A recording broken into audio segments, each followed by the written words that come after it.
O light that knew no dawn, that shines to endless day, all things in earth and heaven are lustered by thy ray.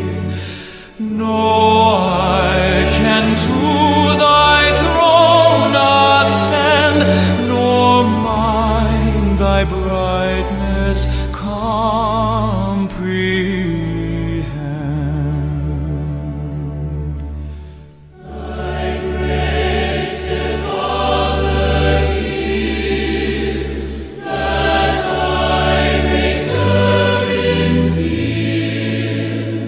Above all boons I pray, grant me thy voice to hear.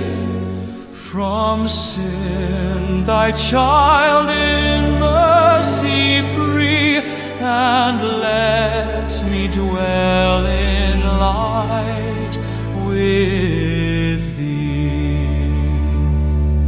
That cleansed from stain of sin, I may meet homage give, and all laws behold thy beauty while I live.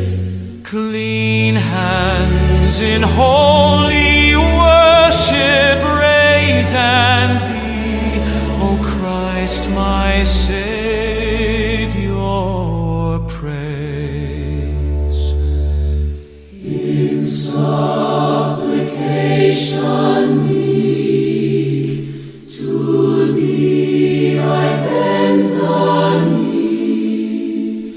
O Christ, when thou shalt come, in love remember me, and in thy kingdom by